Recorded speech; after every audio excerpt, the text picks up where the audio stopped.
The Zarketh Empire had ruled the Andromeda sector for 3,000 years.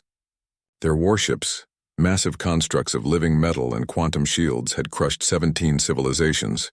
Their warriors were bred in gene forges, enhanced with cybernetic implants from birth, programmed to know neither fear nor mercy. Emperor Thrazkun sat upon his crystalline throne aboard the dreadnought Eternal Dominion, watching holographic reports of yet another conquest with 6 of his obsidian eyes gleaming in satisfaction. The Pelrathi homeworld has fallen. "Excellence," reported Commander Vexel, his chitinous plates clicking with each movement. Their resistance lasted merely 4 cycles. Thrazkun's mandibles spread in what passed for a smile among his kind. Predictable. Organic civilizations always break. Fear is their weakness. What the Emperor didn't know was that a signal had been intercepted 3 months prior, a distress call from the Pelrathi that had reached beyond known space, to a small blue planet on the galactic rim, a planet the Zarketh had dismissed in their surveys as primitively violent and technologically adolescent. Earth Lieutenant Commander Lisa Chen stood on the bridge of the UNSC Indomitable, her dark eyes fixed on the tactical display. Around her, the newly formed United Nations Space Command fleet hung in formation, 200 vessels representing humanity's first true interstellar armada. They weren't the largest ships nor the most advanced by Zarketh standards, but they were human, and that made all the difference. "Emergence in 30 seconds, announced the AI coordinator, its voice calm despite the magnitude of what they were about to do. Beside Lisa, Captain James Morrison cracked his knuckles, a nervous habit he'd never quite shaken. First time humanity crashes a 3,000-year-old empire's party. No pressure.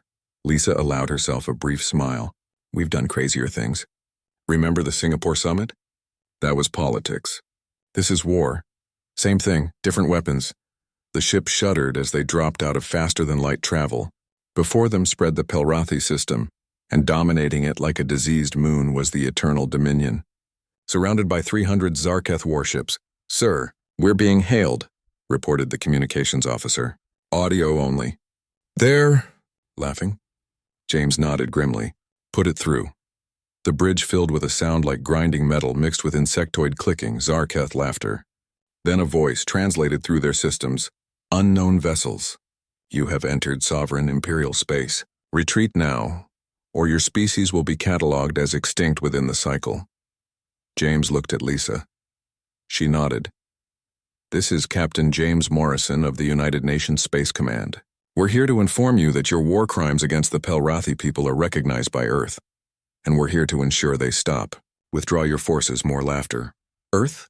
The primitive world that still wars amongst itself? Your survey was amusing.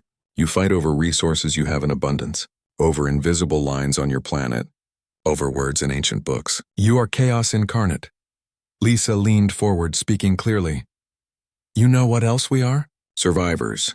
Every single one of us descended from beings who crawled out of oceans, hunted megafauna with pointed sticks, survived ice ages, plagues, and global wars. We've been fighting since before your empire was born. The difference? We learned from it. Enough." Emperor Thrazkun's voice cut through, cold and final. "Commander Vexel, exterminate them. Make it instructive." The Zarketh fleet moved with practiced precision, quantum shields shimmering to life, plasma batteries charging. Their formation was perfect, a tactical masterpiece refined over millennia. They expected the humans to break formation, to panic, to flee. Instead, the human fleet accelerated. "All ships, execute Morrison Doctrine," James commanded calmly. "Let's show them what evolution really looks like." The human vessels scattered, not in retreat, but in a pattern that seemed random until it wasn't. The Zarketh had perfect formation. Humanity had chaos theory. The first wave of human ships, smaller destroyers, dove directly into the Zarketh lines, their railguns opening fire.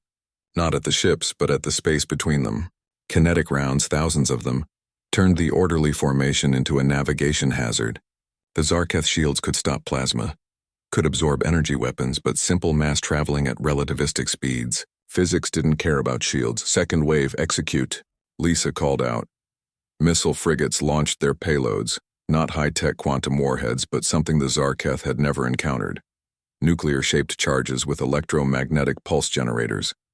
Primitive by galactic standards, But humanity had spent 70 years perfecting nuclear weapons before they'd even reached their own moon.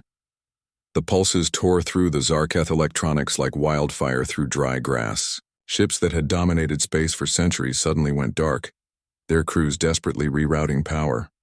Third wave, boarding parties, launch. This was what terrified the Zarketh. The human ships didn't just fire from a distance. They closed in. Marines in powered armor breached hulls, fighting room to room, corridor to corridor. The Zarketh were bred warriors, yes, but humans. Humans had evolved as persistence hunters, as social pack fighters, as beings who could stare at certain death and charge. Anyway, Commander Vexel watched in horror as his screen showed human soldiers, barely protected by what his sensors called primitive armor, tearing through his crews with weapons. There were chemically propelled metal slugs and monomolecular blades. They moved with a ferocity that wasn't programmed. It was earned through millions of years of survival. Excellence, we're being overwhelmed. They're not fighting like any species we've encountered. They're improvising, Lisa finished, listening to the intercepted transmission with satisfaction. That's what we do best. Within 6 hours, the Eternal Dominion was surrounded. Not destroyed, humanity had learned the value of proportional response. James opened a channel to the Emperor. Emperor Thrazkun, your fleet is disabled. Your warriors are captured. We're offering you a choice. Withdraw from Pelrathi space and recognize their sovereignty, or we continue this conversation the hard way. There was a long silence. Then how? You're primitives. You still have poverty, disease. Your own planet is damaged from your conflicts. Lisa responded this time, her voice gentle but firm. That's exactly why we won. We know what it means to suffer, to struggle, to lose, and we learned that the strongest survive not by dominating but by adapting, by working together despite our differences. You bred warriors. We raised survivors. There's a difference. Another pause. Then for the first time in 3,000 years, Emperor Thrazkun gave an order he never thought he'd give. Withdraw the fleet. As the Zarketh vessels limped away, James leaned back in his chair, exhausted. Think they'll remember this? Lisa smiled. Oh, they'll remember. The galaxy just learned that humanity doesn't ask for permission to exist. We've been earning that right since we first looked up at the stars. Below them, on the scarred surface of Pelrath Prime, the surviving population watched as human ships held position, not as conquerors but as guardians. And across the galaxy, other empires intercepted the battle logs, learning a new phrase that would echo through the cosmos. Humanity. Fuck yeah.